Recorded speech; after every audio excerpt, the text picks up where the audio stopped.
안녕하세요. 네, 안녕하세요. 예, 반갑습니다.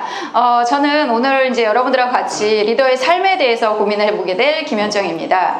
예, 지난주에 저희가 1탄 강의를 했어요. 그때도 너무 많은 분들이 와주셔가지고 제가 초반에 좀 당황했었거든요. 근데 오늘 이렇게 많이 와주셔서 정말 너무 감사하다는 말씀 우선 드리도록 하겠습니다.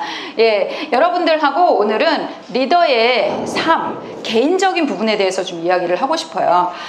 저는 어떤 사람이냐면 뭐 간단하게 소개를 해주셨지만 저는 옛날엔 상담심리학 공부하고요, 삼성전자 등등에서 근무하다가 코칭을 시작을 했어요. 사실은 이제 상담심리학을 공부를 한 것도 제가 코칭을 하고자 상담심리학을 공부를 한 거고요.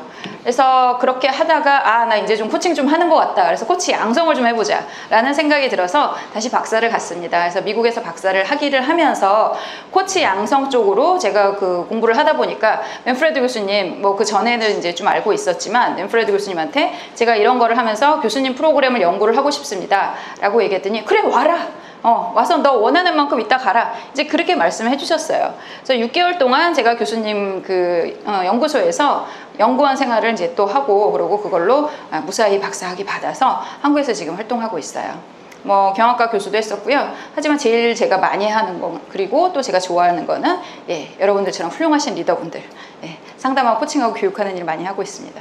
그래서 저는 일단 상담 심리학을 공부를 하고 뭐 이렇게 이제 현장에 계신 분들을 많이 만나다 보니까 어떤 개인적인 장면에서 여러분들하고 이제 부딪히는 그런 부분들이 많은 것 같아요. 그래서 그런 부분에서 제가 생각했던 것, 그리고 맨프레드 교수님 책에 나와 있는 것, 이런 것들 이야기를 나눠보도록 하겠습니다. 그리고 제가 지난주에 촌스러워가지고 여러분들이 이렇게 장표 이렇게 바뀔 때마다 이렇게 사진을 찍어주시는데 그때마다 제가 막 움찔움찔 놀라더라고요, 보니까. 그래서 제가 맨 앞에 제 이메일, 저희 회사 이메일 넣어드렸어요. 거길로 저희 이메일 보내주시면 제가 강의하는 다 보내드리도록 하겠습니다, 아낌없이. 그러니까 그 강의하는 찍으실 필요 없어요. 다 원본으로 받으실 수 있습니다. 오늘 여러분들하고 그래서 세 번의 이제 3회에 걸쳐서 맨프레드 교수님 책 북토크 진행하는 거의 두 번째 시간, 삶의 진정성에 대해서 이야기를 나눠보도록 하겠습니다.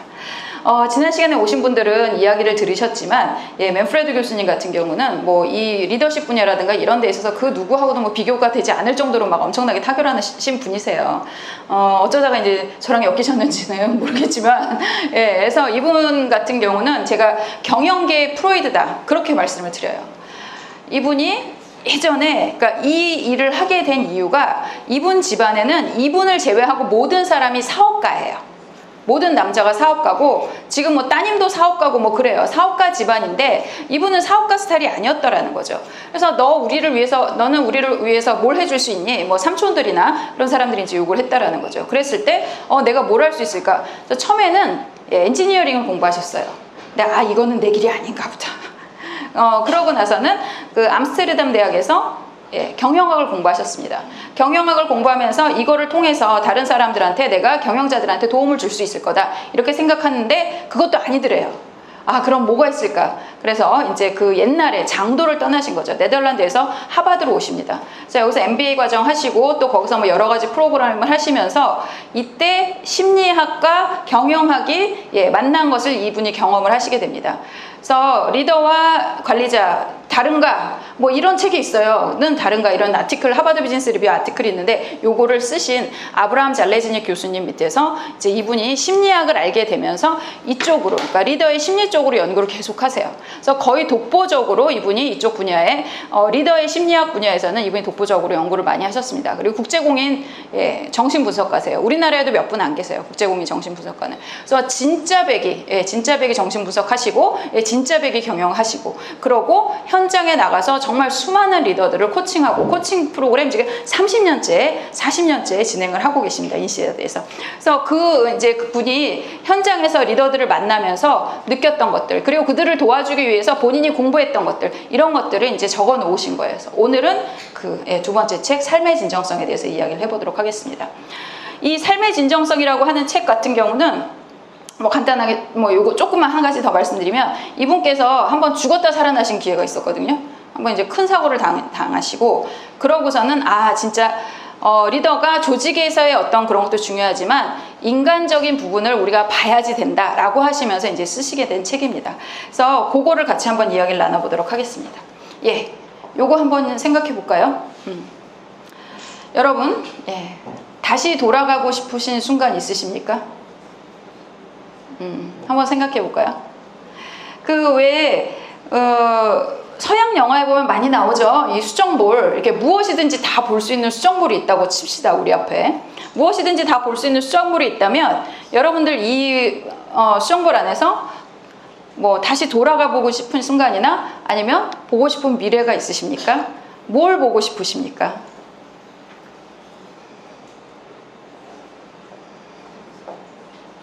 어떤 걸 보고 싶으십니까? 예, 조금 큰 소리로 말씀해 주시면 제가 잘 들릴 것 같아요. 10년 후에 나 어떻게 살고 있나? 예. 그리고 다른 분들은 또 어떤 게 보고 싶으십니까? 어떤 순간을 보고 싶으십니까? 예, 생애 마지막 나 어떻게 가고 있나? 예, 또요? 또 어떤 순간이 여러분들 보고 싶으십니까? 돌아가고 싶은 순간이 있으십니까? 다시 한번 그 순간 느껴보고 싶어. 그런 순간. 네, 어떤 순간 있으신가요? 다시 한번 돌아가서 내가 느끼고 싶은 순간. 20대로 예, 20대로 가서 뭐 하고 싶으세요? 원하는 거 막 하고 싶으세요? 예. 예, 우리는 살면서 우리는 일하는 인간인 것처럼 살고 있지만 사실은 우리가 돌아갈 수 있거나 아니면 우리가 미래를 내다볼 수 있다. 그렇게 하면 우리의 인생 전체를 놓고 생각을 하게 됩니다. 그래서 이 질문을 제가 꽤나 여러 군데에서 합니다. 꽤나 여러 군데에서 하면 여기서 나오는 질문의 대답은 거의 정해져 있더라고요. 근데 이거는 맨프레드 교수님도 CEO 과정들을 이렇게 하면서 CEO 세미나를 하면서 거기서도 거기에 오는 굉장히 이제 고위 리더들도 다 비슷하더라 이런 얘기를 하십니다. 그러면 어떤 주제들이 나오는가? 이제 아까 말씀하신 것처럼 그런 것들이 이제 주로 나오게 됩니다. 그래서 내가 무엇을 원하는가 이 안의 부분들이 이제 여러분들한테 중요한 부분이 되는 거죠. 그래서 제가 여기저기서 물어보면 많이들 말씀하시는 게 그거예요. 나 돌아가고 싶은 순간 있어요. 결혼하기 전에 와이프랑 연애할 때. 그때 한번 다시 돌아가 보고 싶어요. 이렇게 말씀하시는 분도 있고요. 그리고 언제가 보고 싶으세요? 그럼 나의 생애 마지막 순간. 그리고 우리 아이들이 어떻게 컸는지 뭐 이런 것들 그런 것들이 보고 싶다고 많이 말씀을 하세요. 그게 결국에는 우리 삶의 코어가 아닌가라는 생각이 이제 듭니다.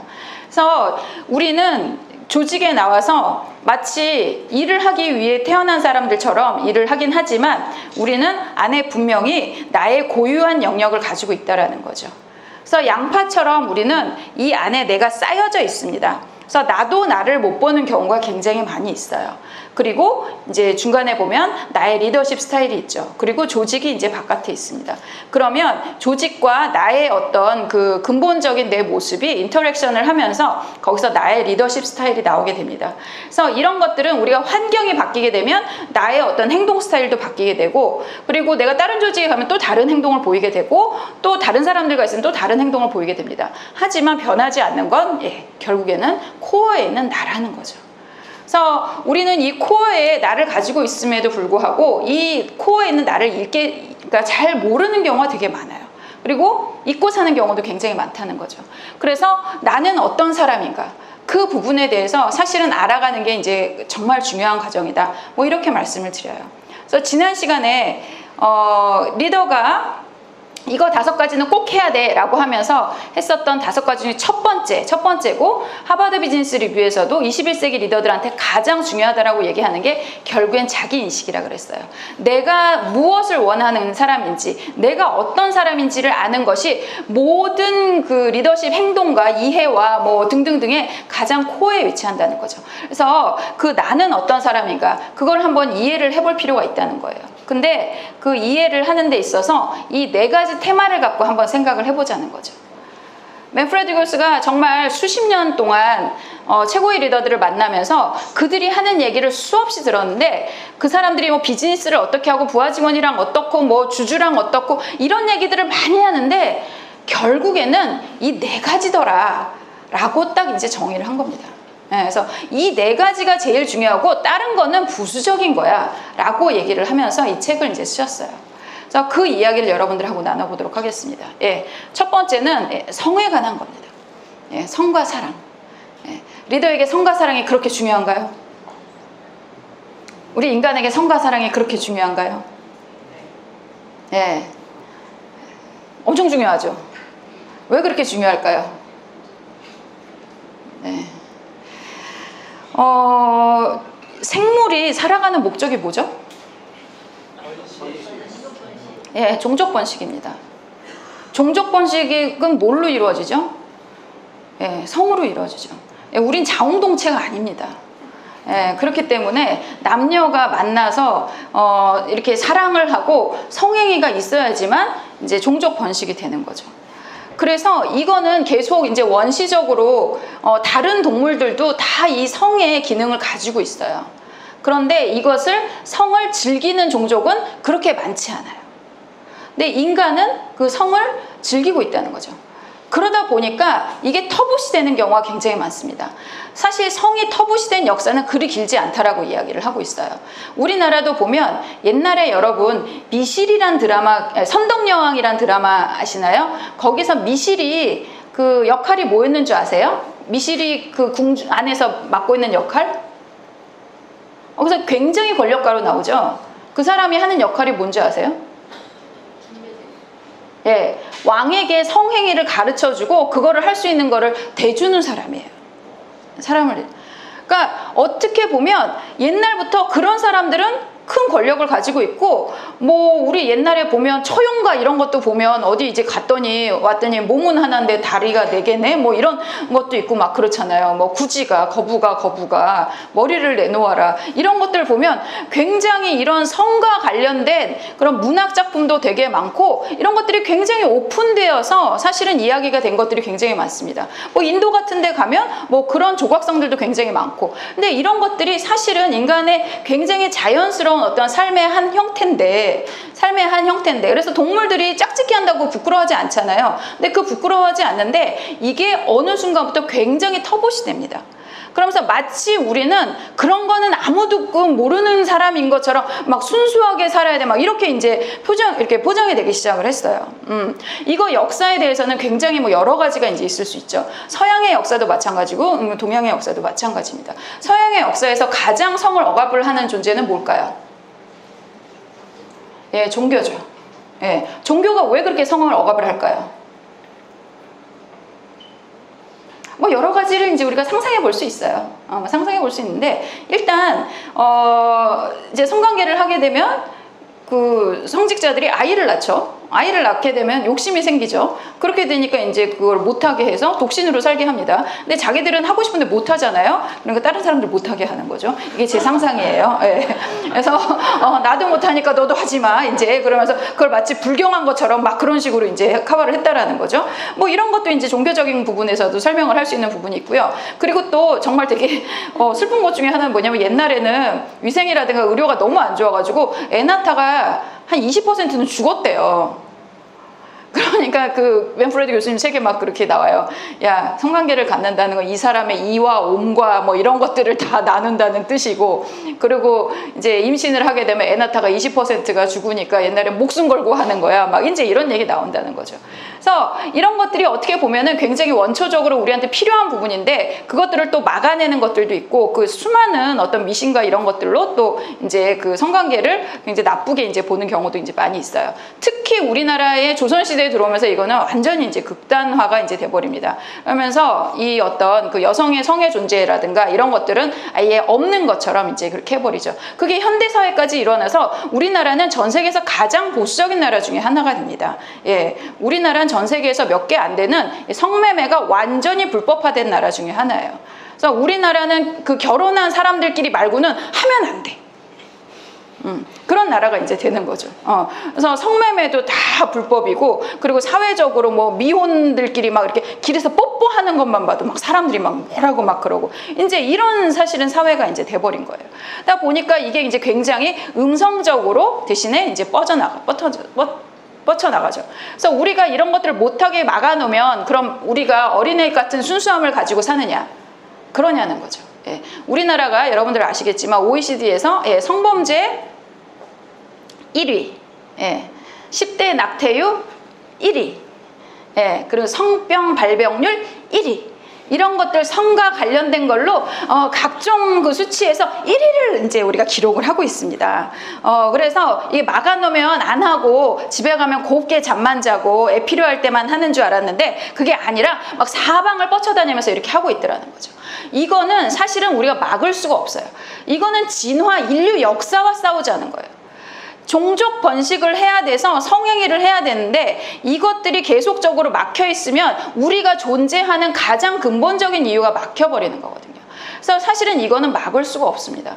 그리고 기본적으로 옛날에는 사람들이 많이 죽었기 때문에 많이 낳아야 되잖아요. 성적 욕구가 커질 수밖에 없어요.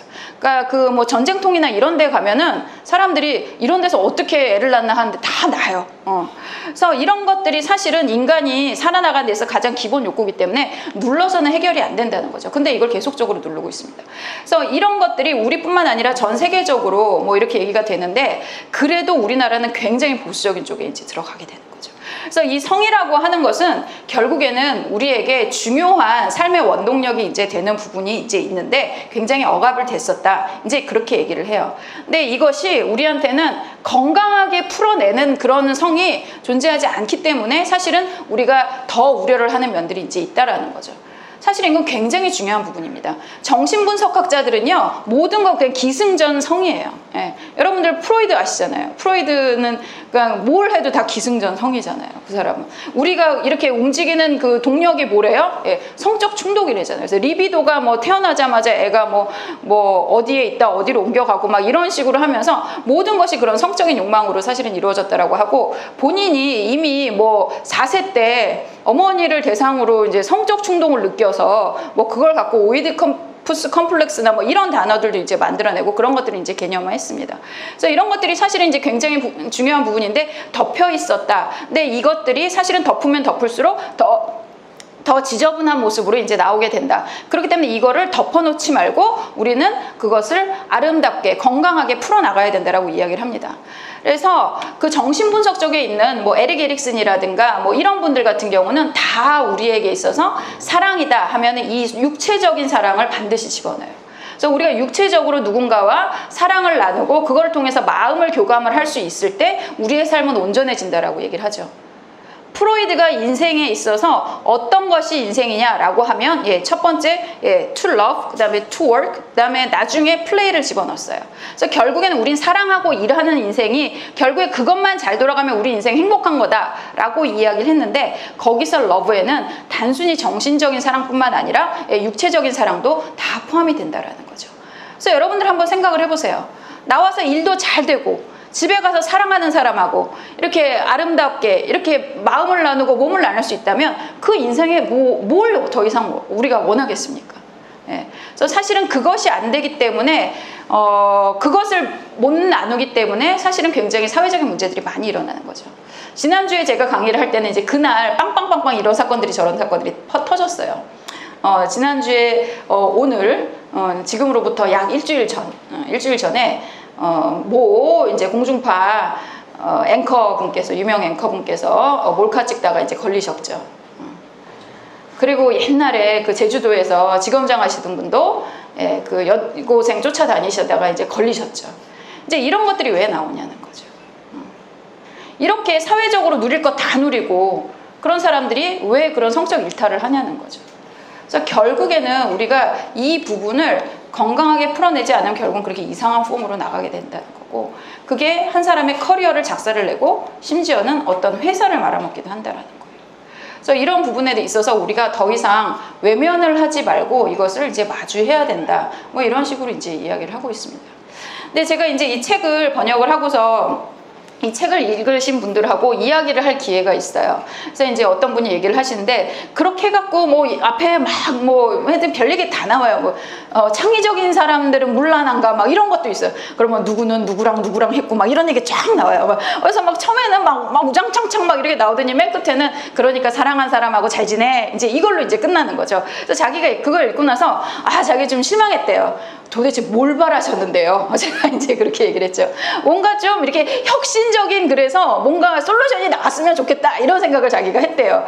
도대체 혁신적인 게 뭔데요? 이제 그렇게 얘기하니까 더 이상 말씀 못 하시는데, 이제 이분이 네덜란드 분이시거든요. 네덜란드 분이시고 이제 프랑스에서 학교 교수 생활을 이제 하시는 분이다 보니까 이미 유럽에서는 우리보다 훨씬 사실은 이런 그 성과 사랑과 결혼과 이런 제도가 많이 이제 그 진보가 됐어요. 그런 상태에 있기 때문에 그 사람은 더 이상 이제 그 얘기를 안 하는 건데, 우리는 그런 얘기를 듣고 싶은 거죠. 예를 들면 그런 겁니다. 예. 여러분들 그 김민희 씨하고 홍상숙 씨하고 난리 났어요. 그렇죠? 우리나라가 지금 난리 났죠. 근데 옛날에 여러분 우리 2002년 월드컵 할 때 히딩크 감독이 여자친구랑 같이 들어온 거 기억나십니까? 예, 그때 다른 여성과 히딩크 감독이 부부관계였어요. 그리고 이제 여자친구였어요. 같이 들어온 분은. 예, 같이 들어온 분은 여자친구인데 남의 나라 그 동방예의지국에서 국가대표 감독하시는 분이 따로 들어온 것도 아니고 같이 손잡고 이렇게 들어와가지고 우리가 그분 그거 숙소까지 다 대주고 이제 이렇게 한 거거든요. 이미 그들은 그러고 살고 있었어요. 그런 걸 갖고 뭐라고 하는 사람이 아무도 없어요. 그렇지, 그냥 뭐 그럴 수 있는 거지 뭐. 그냥 그런 거예요. 그냥 그런 거죠. 그리고 이미 뭐 1900년대 초반에 보면 히틀러가 동거녀와 뭐 죽기 한 달 전에 결혼 신고를 했다 뭐 이런 거 나오거든요. 이미 그때도 이 나라는 결혼 제도가 거의 유명무실화된 나라예요. 그러니까 결혼 제도라는 게 별 의미가 없어, 이렇게 된다는 거죠.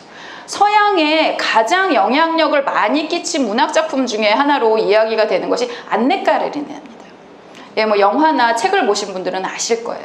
그게 어떤 거예요? 예, 그렇게 말씀하시는 분도 계세요. 예, 불륜에 관한 이야기. 불륜 결국에는 그래서 죽는다, 파멸이다, 이제 이렇게 얘기하는 거죠. 근데 그 소설이 나오고서 그렇게 하면서 서유럽이 굉장히 많이 바뀌면서 결혼 제도가 거의 유명무실화가 됐어요.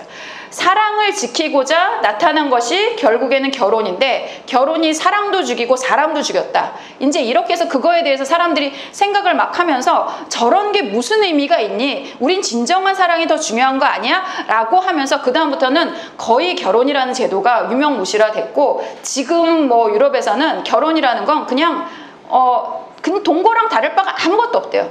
다만 다른 건 뭐냐면 유산이 상속이 되느냐 안 되느냐, 그거를 제외하고는 전혀 아무런 차이도 없다라고 이야기를 합니다. 그러니까 불륜이란 개념 자체가 아예 없어진 거죠.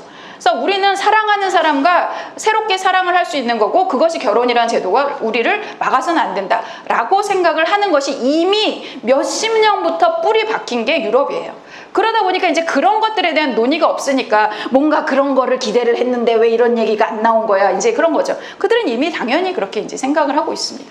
그래서 그런 어떤 그 제도적인 부분에서, 그리고 또 생각적인 부분에서 사실은 굉장히 많이 다르죠. 그래서 유럽에서 이렇게 있다 보면 거기서 참 좋은 것 중에 하나가 뭐냐면, 제가 거기서 연구원 생활하고 참 좋은 건 뭐냐면, 여자는 프랑스에서는 한 40은 돼야지 섹시하단 말을 한대요. 그전에야 애지 뭐. 한 40 정도 되고 인생을 알고, 그리고 남자도 알고 여자도 알고 이래야지 그때부터 섹시한 거지, 뭘 그 20살짜리들 안 건 애지, 이렇게 생각을 한다는 거죠. 그래서 프랑스에서 제일 인기 있는 한류 그룹이 뭔지 아세요? 예, 소녀시대예요. 아줌마가 이제 다 돼가는 소녀시대. 그 정도 농 익어야 아 예쁘구나, 이제 이런 생각을 이제 하게 되는 거죠. 그래서 그런 식의 어떤 생각이, 사고방식이 우리랑 굉장히 다른 거죠. 우리나라 막 열 몇 살짜리들 점점 어린애들 나오잖아요. 그런 거랑 되게 다르다는 거예요. 그러니까 성에 대한 그런 어떤 바라보는 그런 것들이 이제 굉장히 다르고, 제도적인 부분도 이제 굉장히 다르게 흘러가고 있는 면들이 이제 있습니다. 그러니까 성은 이제 억압을 했을 때 그러면은 이게 억압이 되냐, 이런 것들에 관한 흥미로운 그 연구들이 있는데, 그런 게 있어요. 그 네덜란드가 여러분들 잘 아시겠지만 거기는 매춘이 완전 합법이에요. 완전 합법이라서 매춘부들이 이제 이렇게 주기적으로 건강검진도 받고 세금도 다 내고 뭐 신고하고 이제 그렇게 하는 정식 직업입니다. 그리고 그 네덜란드와 비슷한 정도의 경제 규모를 가진 미국하고 이 네덜란드하고 이렇게 비교를 한 연구가 있어요. 미국 같은 경우는 그 경제 규모는 비슷하지만 좀 보수적인 나라라는 거죠. 청교도의 나라다 보니까 이제 보수적, 우리나라보다 훨씬 개방적이지만 그렇게 했을 때 이 두 나라에서 청소년들이 처음으로 성관계를 갖게 되는 나이가 어느 정도냐, 16세 정도 된다고 이야기를 해요. 그때 성관계를 처음 맺게 되고 이제 이렇게 했을 때 네덜란드 같은 경우는 완전히 이게 이제 개방이 되어 있습니다. 그래서 여기서는 부모들이 아이들이 첫 성관계를 가질 때 딸을 가진 부모들이 이렇게 얘기한대요. 집에 와서 해라. 우리 집에서 네가 가장 편한 너의 침대에서 해라. 그러면서 엄마 아빠가 비켜준대요. 완전히 이제 되게 이제 그 개방이 된 거죠. 근데 미국 같은 경우는 그 정도까지는 아니라는 거죠.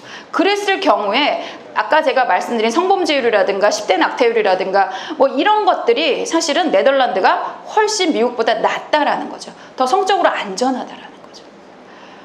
그런 것들이 우리가 억압을 하게 되면 사실은 이게 더 좋은 방향으로 흘러갈 거라고 생각하지만 우리가 생각하는 반대 방향으로 흘러가는 것들이 되게 많다는 거죠. 일반적으로 모든 인간의 행동들이 그런 경향이 있지만 특히 이제 이 부분은 이렇게 설명을 하고 있습니다.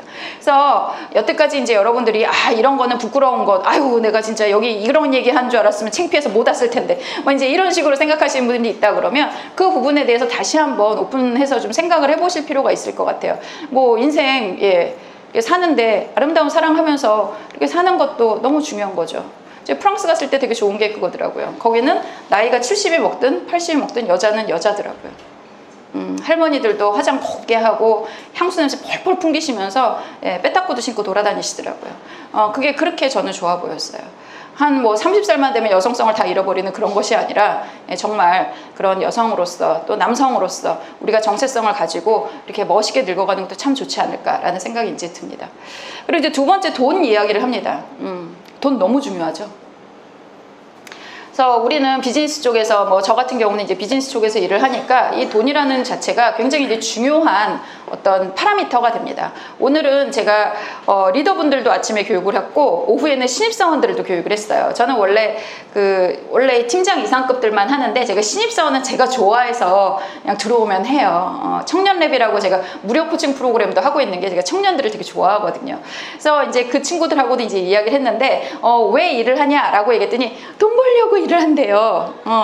그래서 돈 벌려고 일을 하는데 그 진짜야? 그랬더니 진짜라는 거예요. 그래, 돈은 이제 아무 데서나 벌 수 있어. 심지어는 돈을 안 벌어도 사람들이 돈을 줘. 이제 이렇게 얘기를 했거든요.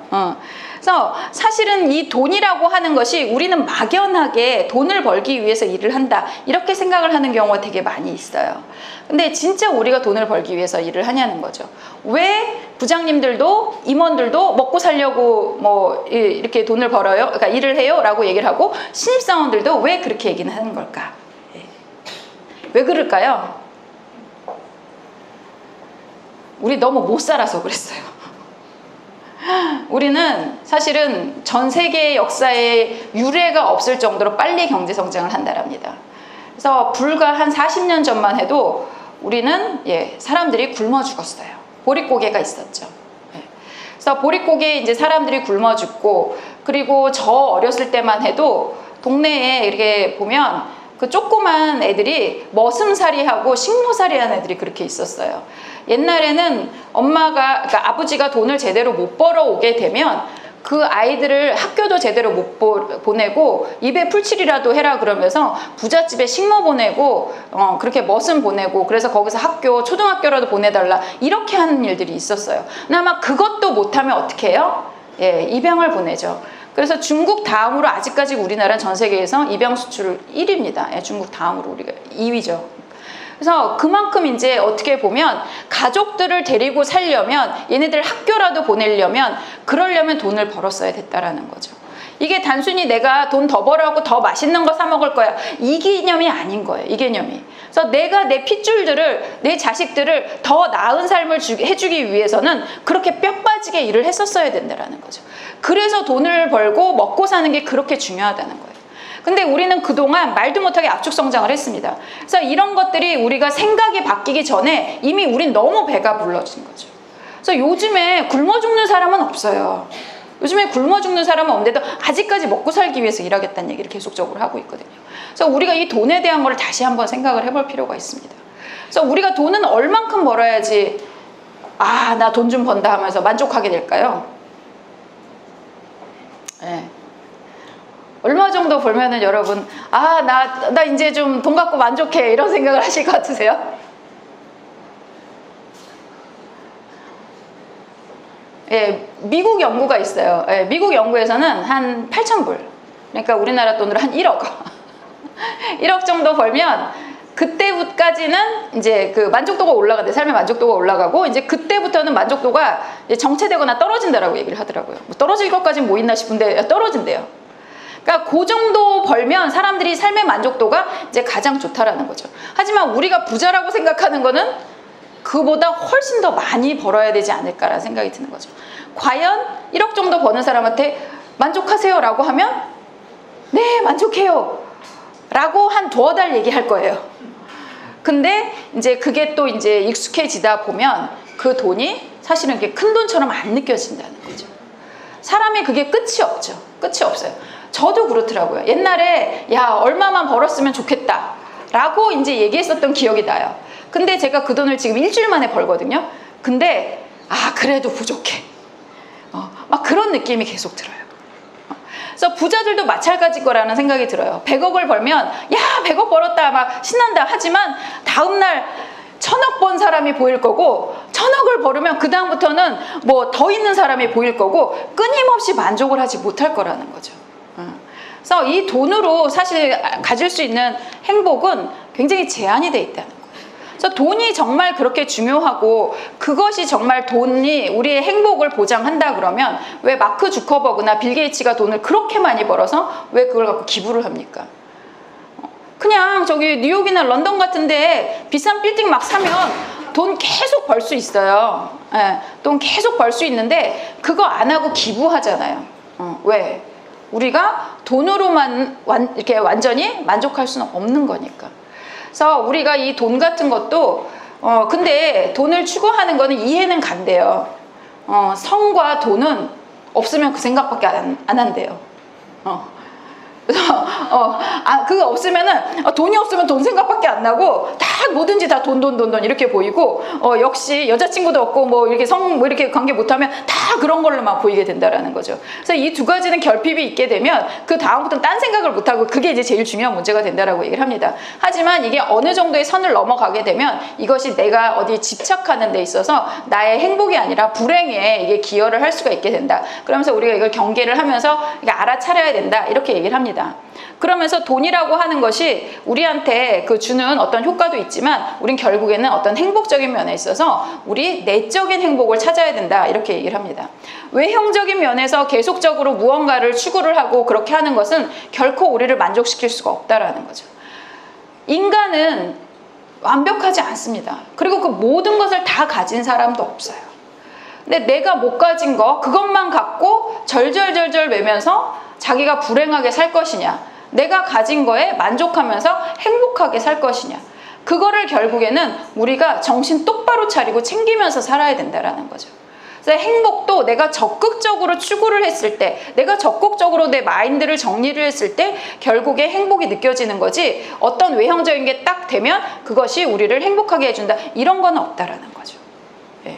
그래서 여러분들한테 만약에 소원을 얘기를 하라라고 하면 여러분들이 뭐 로또가 되고 싶어요, 뭐가 되고 싶어요, 뭐 여러 가지 소원이 있을 겁니다. 그건 결국엔 다 우리가 그것이 되면 행복해질 거라고 생각을 한다라는 거죠. 근데 과연 그랬을 때 우리가 그것이 정말 우리의 행복을 담보할 수 있느냐, 그 부분은 우리가 생각을 해봐야 된다는 거예요.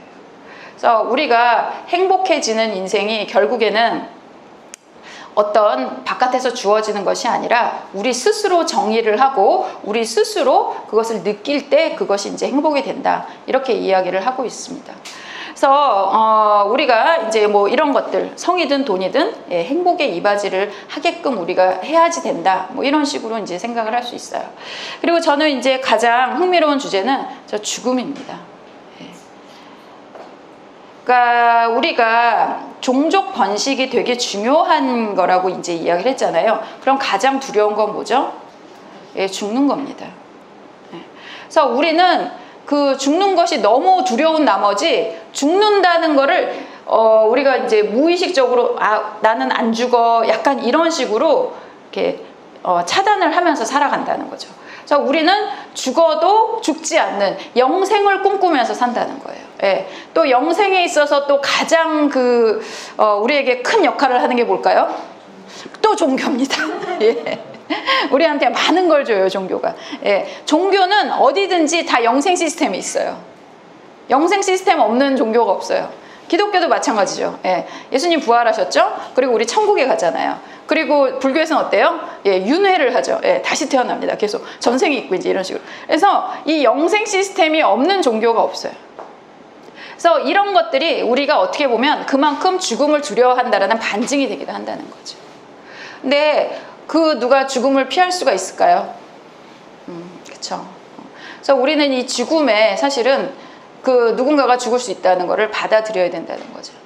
사실은 저는 이 4가지 주제로 번역을 그러니까 예약이 나온 거를 번역을 하면서 사실은 가장 어려웠던 주제가 사실은 죽음이에요. 뭐 다른 건 그냥 대충 읽으면 다 알겠더라고요. 그런데 이 죽음이라는 거에 저한테 되게 어렵게 느껴졌는데 그게 제가 아직까지 죽음이라는 거를 만날 준비가 되지 않아서 그런 것이 아닐까라는 생각이 이제 들더라고요. 근데 최근에 이제 저희 아버지가 정말 되게 오랫동안 아프셨는데 병원에서 그 얘기를 들었어요. 예, 오늘 돌아가신다. 그러니까 오늘 준비를 해라. 이 얘기를 이제 딱 듣게 됐습니다. 그래서 그 얘기를 들으면서 정말 누군가의 죽음이 제 앞에 톡 떨어진 게 제가 태어나서 처음이에요. 저희 할머니 돌아가셨지만 굉장히 오랫동안 치매 앓다가 이렇게 돌아가시고 그래서 돌아가신 거를 제가 본 것도 아니고 그렇게 막 이렇게 와닿지는 않았는데 아버지가 돌아가신다는 게 이게 정말 제 앞에 이렇게 톡 이렇게 떨어진 느낌이 들더라고요. 그래서 이런 것들을 경험을 하신 분도 있고 이것을 본인의 삶에서 경험을 하신 분도 있을 겁니다. 아니면 부모나 이런 삶에 저처럼 간접적으로 경험을 하신 분들도 이제 있을 거고요. 그래서 그 죽음에 대해서 이렇게 쓰신 것 중에 이런 구절이 있는데 이게 참 와닿더라고요. 당신에게 살아갈 날이 5년밖에 남지 않았다면 무엇을 할지에 대해 시간을 들어 써내려가 보자. 이렇게 이제 나오게 됩니다. 여러분들한테 건강하게 살 수 있는 시간이 5년밖에 남지 않았다면 여러분들은 뭘 하시겠습니까? 그리고 오직 1년, 그리고 6개월, 1개월, 그리고 단 하루만 남아있을 경우에 대해서 써내려가 보자. 이 연습을 반복해보자는 거죠. 이거는 왜 이렇게 해보자는 걸까요? 이런 걸 했을 때 내 인생에 정말 중요한 것이 결국에 남는다는 거죠. 결국에 가장 중요한 것이 무엇이냐는 거죠. 그래서 당신에게 이런 것들, 그래서 저도 이제 생각을 해봅니다. 5년이 남았다라고 생각하면 뭘 할까? 뭘 하시고 싶습니까, 여러분은? 이제 많이 나오는 게 보험하시는 분들이 저한테 와서 여명 비용이라 그래서 제가 6개월밖에 안 남았다 그러면 보험금을 준대요. 그거 가족들이랑 여행이라도 다니라고 이제 그렇게 얘기를 하죠. 그래서 마치 내가 살 날이 얼마 안 났으면 가족들 다 끌고 세계 여행이라도 크루즈 여행이라도 가야 될 것 같이 이렇게 생각하는 사람들 되게 많아요. 근데 이거는 사람들마다 다 삶의 가치가 다릅니다. 저희 어머니는 4년 전에 대장암 사기 수술을 하셨어요. 그리고 그 다음에 뇌 수술도 하셨습니다. 그래서 정말 이제 건강이 어떻게 보면은 굉장히 안 좋으신 상황인데 저희 어머니가 선택한 삶은 무엇이냐? 일터로 돌아가시는 거였어요. 엄마가 그렇게 말씀하시는 거예요. 평생 놀아본 적도 없는 내가 뭘 하고 놀며, 그리고 가족들이 아무리 소중하지만 한참 잘 나가는 우리 아들, 딸을 끌고 어디 산에 들어가서 뭘 할 것이냐, 맨날 저녁에 찾아오라고 뭘 할 것이냐, 그거는 맞지 않다. 나는 평생 일을 한 사람이다. 그래서 나는 일을 하겠다 라고 말씀하셨어요.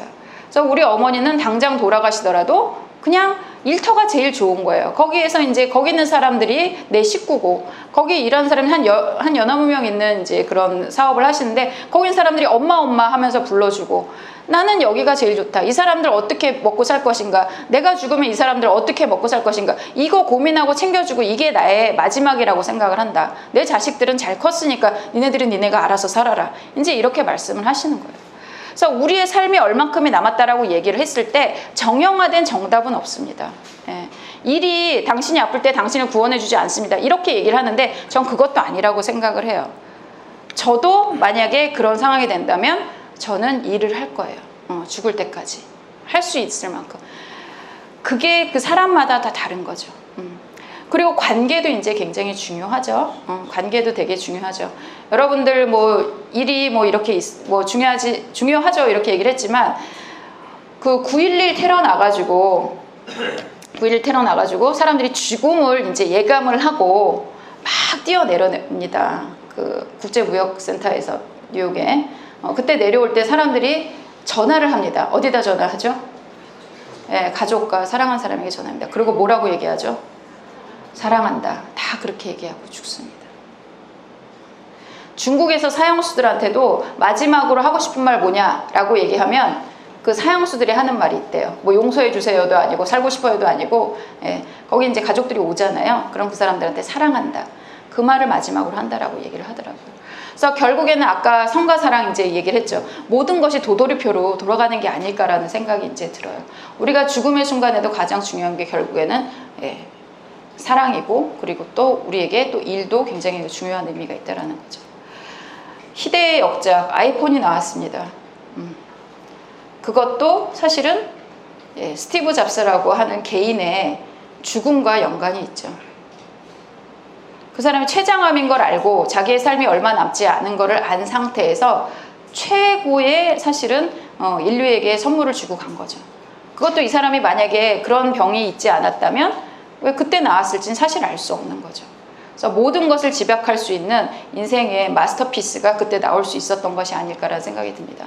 그래서 우리가 죽지 않는 사람처럼 그렇게 생각할 것이 아니라 우리는 죽는다라는 걸 받아들이고 그럼 살아있는 삶을 어떻게 살아갈 것인가 거기에 집중하는 것이 필요하다. 또 제가 요 글이 참 와닿더라고요. 죽기 전에 작별 인사를 하고 싶은 친구와 가족이 있는가? 당신이 너무 늦기 전에 바로잡고 싶은 인간관계가 있는가? 예를 들어 당신이 곧 죽게 되고 한 사람하고만 이야기를 나눌 수 있다고 상상을 해보자. 단 한 사람하고만. 누구에게 이야기를 하고 싶고 무슨 말을 하고 싶은가. 그리고 이 얘기를 제가 딱 번역을 하면서 막 이렇게 하늘이 확 무너지는 것 같았어요. 그렇다면 왜 지금 그 사람에게 말을 걸지 않는가? 왜 머뭇거리는가? 우리의 관계도 마찬가지인 것 같다는 생각이 듭니다. 우리의 삶이 유한하다고 생각을 하고 결국엔 누군가에게 무슨 말을 하고 싶은데 그 사람이 더 이상 기다려주지 않을 때가 있죠. 저는 평생 아버지랑 사이가 안 좋았어요. 근데 저희 아버지가 드디어 치매가 왔습니다. 그래서 치매 온 아버지한테 되게 다정하게 드디어 할 수 있게 됐어요. 아버지가 정신이 있을 때는 말만 하면 싸워서 말을 할 수가 없었어요. 근데 우리 아버지가 이제 아기가 되시니까 제가 거기서 아이고 우리 아빠 오늘 밥 잘 먹었네 이런 얘기도 하고요. 그렇게 또 이제 할 수 있게 되더라고요. 참 마음 아픈 일이죠. 그래서 뭐 인간의 한계인 것 같아요. 어떻게 사람이 다 모든 것을 정리를 하고 살 수 있겠습니까? 그래서 그런 힘 때문에 제가 그 리더분들하고 코칭을 할 수 있는 거고 이런 데 인생의 아쉬움 때문에 또 많은 사람하고 또 공감하고 커뮤니케이션 할 수 있는 게 아닐까 뭐 그런 생각이 이제 듭니다. 그래서 결국에는 우리 이 네 가지를 통해서 우리가 추구해야 될 것이 무엇일까라고 이야기를 한다면 어떤 삶에 있어서 진정성이 아니냐라고 이야기를 할 수가 있어요. 그래서 맨프레드 교수가 맨 마지막에는 이 진정성에 대해서 이야기를 합니다. 그러면서 이렇게 얘기를 해요. 내게 그럼 진정성이라는 것이 무엇이냐? 내게 진정성을 갖추는 일이란 내 자신과 남들에게 솔직하고 정직하며 나만의 가치와 원칙에 맞게 일관성 있게 사는 것이다. 자신과 남들에게 솔직하고 거짓말하지 않고 그리고 정직하고 있는 그대로 이야기를 하고 나만의 가치와 원칙에 맞게 일관성 있게 사는 것이다. 내가 가지고 있는 세상의 가치나 원칙이 아니라 내가 가지고 있는 가치나 원칙에 이제 살아간다는 거죠. 세상의 가치는 계속적으로 흔들립니다. 어떤 사람이 힘을 잡았느냐에 따라서 계속적으로 흔들리기도 하고요. 그래서 이런 가치 저런 가치가 계속적으로 대두되는데 그것이 아니라 내가 가지고 있는 가치와 원칙을 따라야 된다는 거죠. 이분은 이 책에 그래서 그 나치 시대의 이야기를 썼어요. 우리도 이제 일제시대에 똑같은 일이 이제 있었죠. 그러니까 거기서 위정자들이 너 이렇게 해 라고 하면 그거 시킨 대로 이렇게 합니다. 그러니까 독일 같은 데서도 눌러 그러면 거기서 아우슈비츠에서 가스 누르는 거예요. 그러면 여기서 내가 가치가 어떤지 그런 것들이 정립되어 있지 않는 사람이라면 거기서 그냥 누르는 겁니다. 그냥 위에서 시킨 대로 시킨 사람들 얘기 복종하는 게 어떻게 보면 내가 가지고 있는 가치일 수 있다라는 거죠. 근데 그거는 진정성 있는 삶이 아니라는 거죠. 나는 어떤 가치를 갖고 있고 내가 진짜 국가에 충성하는 거면 그렇게 해서 내가 훗날 사실은 뭐 전범으로 몰려서 죽더라도 나는 괜찮다. 그럼 이제 그렇게 사는 거예요. 근데 그렇지 않고 그냥 아무 생각 없이 하던 사람들이 다 나중에 이제 전범이 됩니다. 그래서 제가 한 2, 3년 전에 어떤 그 기사를 봤는데 독일에서 그러니까 옛날에 사병이었어요. 그 사람이 그냥 시키는 대로 그냥 그 누른 거예요. 근데 그 사람이 90살이 넘었는데 체포가 됐어요. 근데 독일에서 그 사람을 어떻게 했냐? 감옥에 투옥을 합니다. 너는 전범이야. 그러면서 다 죽어가는 할아버지를 그렇게 하게 돼요. 근데 그때쯤 제가 어떤 기사를 읽게 됐냐면 우리나라에서 이제 그 뭐 국정농단이 등등등등 이제 이렇게 되면서 그 블랙리스트를 만들었다는 거죠. 그러면서 블랙리스트를 만들었는데 거기에 장관만 잡아들이고 그 밑에 있는 공무원들은 영혼 없는 공무원이라 그러면서 하나도 처벌을 하질 않았어요. 이게 이 사회가 가지고 있는 가치를 저는 보여주는 거라고 생각을 하거든요. 위에다가 복종하고 위에서 시키는 거 고분고분하게 하는 것이 이 사회가 그래서 우리에게 주는 가치라는 거죠. 너무 절망스럽지 않습니까? 진정성이 그러면은 진짜 나라가 어떤 방향도 없이 막 흔들리는 거예요. 그런 일들이 이제 생기게 된다는 거죠. 그래서 진정성이라고 하는 건 내가 어떤 가치를 갖고 있느냐, 이 사회가 진정성 있는 가치가 되려면 우리에게 중요한 것이 뭐냐, 진짜 정의가 중요하고 진짜 사람이 중요하다면 그것에 맞춰서 하는 거고, 거기서 약간의 희생이 따르더라도 그건 어쩔 수가 없고 우리가 그거를 안고서 다음 세계에 더 멋있는 나라, 더 좋은 사회를 만들면 되는 거예요. 그래서 이런 것들이 이제 일관성 있게 사는 것이다. 그래서 내가 하는 행동의 의미를 느끼는 거죠. 내가 하는 이 행동 하나하나가 어떤 의미가 있냐는 거예요. 그래서 내가 하는 말 하나하나, 그리고 내가 하는 행위 하나하나가 이게 어떤 의미를 갖고 있냐는 거죠. 저 같은 경우는 나름대로 환경에 되게 신경을 쓰는 사람이거든요. 사실은 그래서 물통에서 물 한 번 먹을 때도 그게 의미가 굉장히 와닿아요. 아유, 내가 이렇게 해서 오늘 또 그거 머그컵 하나 안 갖고 와갖고 이렇게 세상에 쓰레기를 하나 더 만드는구나, 막 이런 것들이 이제 생기게 된다는 거죠.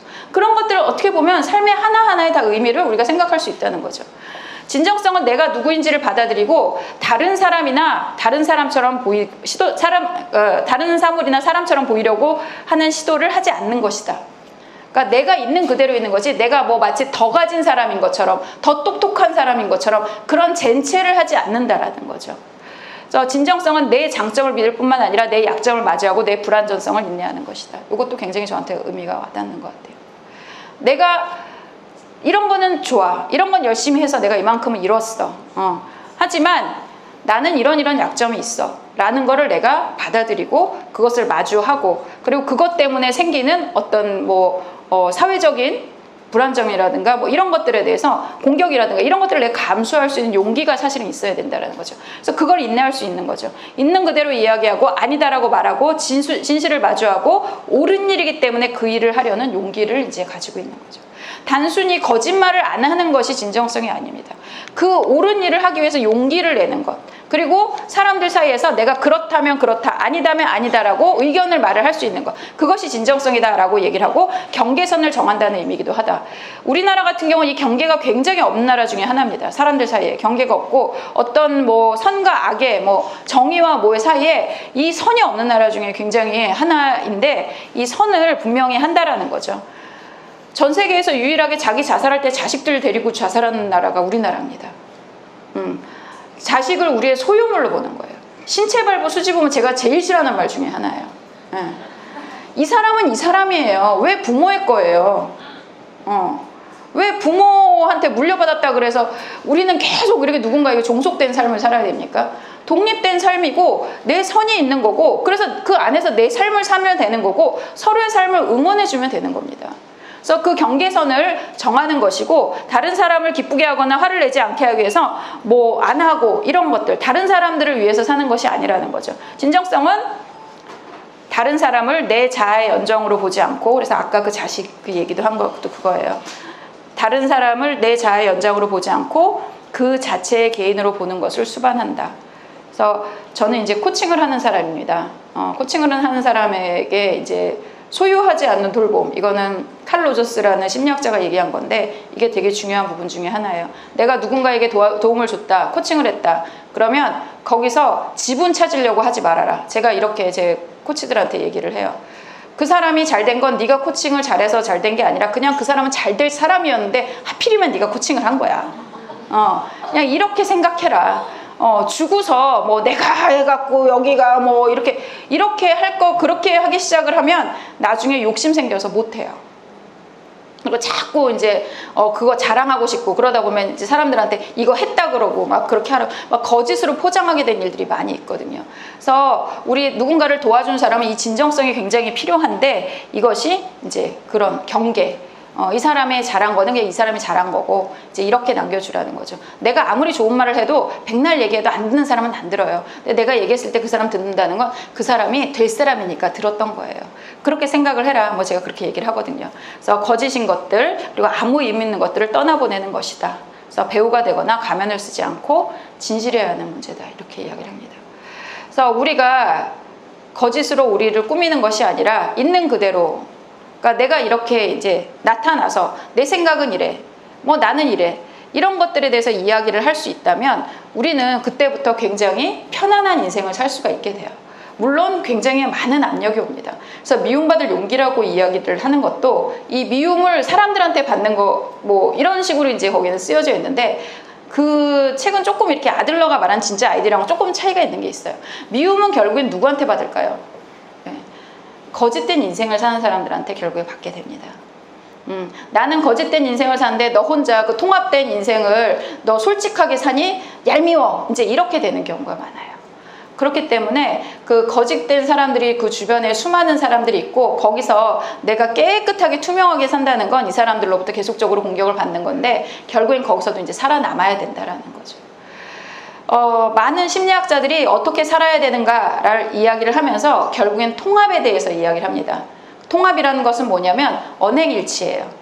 내가 말하는 것, 내가 생각하는 것을 말하고 그것을 내가 행동에 옮기면서 사는 거죠. 그래서 표리부동한 삶을 사는 게 결국엔 우리가 추구해야 될 바라는 거죠.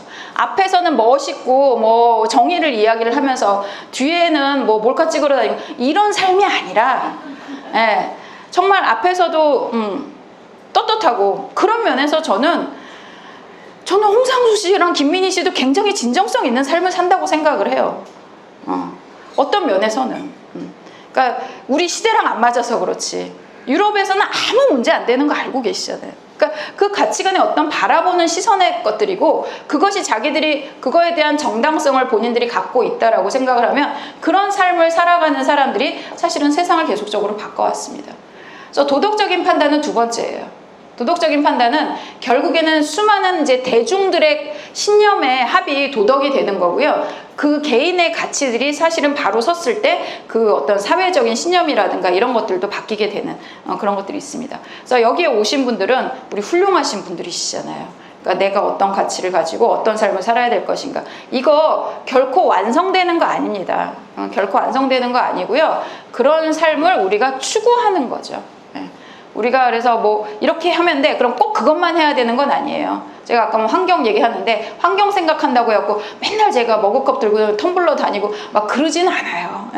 저도 적당히 버리면서 살아요. 그냥 재활용 열심히 한다 이걸로 그 껍데기에 이르는 비닐 띄면서 나름대로 이제 위안을 받으면서 이제 그러면서 살고 있거든요. 그래서 우리가 어떤 것들을 추구한다라고 할 때는 처음부터 완벽하게 한다는 생각을 버리세요. 그냥 여러분들이 그런 삶을 살아가는 비중을 조금씩 넓혀가는 걸로 여러분들이 충분히 성숙된 자세로 살아가는 그런 나아가는 길이 아닐까라는 생각을 이제 하게 됩니다. 그래서 여기까지는 제가 그 책에 있는 이야기들을 제가 나름대로 해석을 해서 여러분들한테 내용을 좀 들려드렸습니다. 이렇게 하고요. 질문 받을게요.